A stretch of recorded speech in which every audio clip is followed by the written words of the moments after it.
One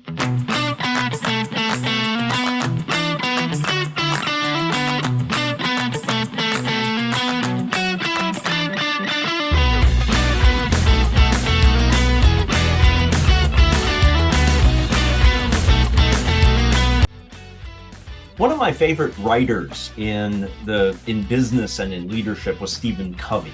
And in his book, The 7 Habits of Highly Effective People, Covey reminded us about trying to be efficient with people. He said it's simply just not effective to try to be efficient. He said when it comes to people, fast is slow and slow is fast. In other words, when we slow down with the people that we work with and the people that we lead, it enables us to build the foundation for speeding up and powering up and being more effective together. When it comes to leadership, we like to remind leaders to slow down to speed up. That at times we need to slow down as leaders so that we can speed up and power up our teams and our work together and be more effective in the work that we do. Yet as leaders, because we're so busy all the time, it's really easy to fall into the trap of just constant motion.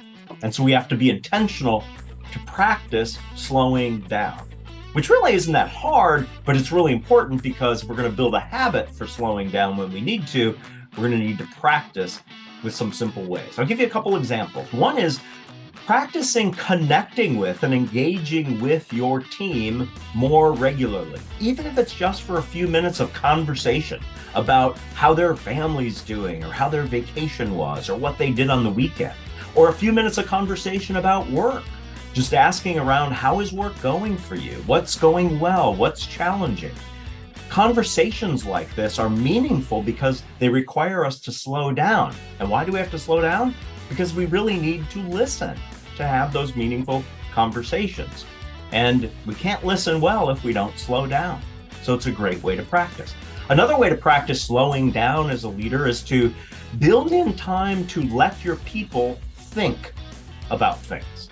Now, in every team, we have a variety of problems and challenges and issues that we're facing at any point in time, where if we just would resolve and solve those problems and challenges, it would enable us to be more effective in the work we do as a team. Yet, we have to slow down in order to speed up towards that greater effectiveness. So give your team time every once in a while to slow down and think about problems that we're facing, creative new ideas, ways they can engage in problem solving, all activities that require us to slow down in order to improve the processes that we use so that we can speed up later. And the third and final suggestion, although there's dozens of ways we can practice slowing down, a third way to slow down is on your own in relation to your leadership. Every once in a while, think about and reflect on how am I doing as a leader? What am I doing well? What am I challenged with or what's difficult for me? And then create a plan for how can you learn new skills and abilities and practice new habits to be a more effective leader for your team. But again, to know what those things are you need to work on, you got to slow down and think about that. So there's just 3 possible ways, again, among dozens of possible ways to practice slowing down in our hectic work worlds. And so this week, I want to challenge you with something. Find one way that you can practice several times every day to let yourself slow down, to listen deeply to people, to think or encourage others to think, or to reflect on your leadership and how you're doing, or any of the other ways you can think of to periodically slow down so that you and your team can speed up to better results.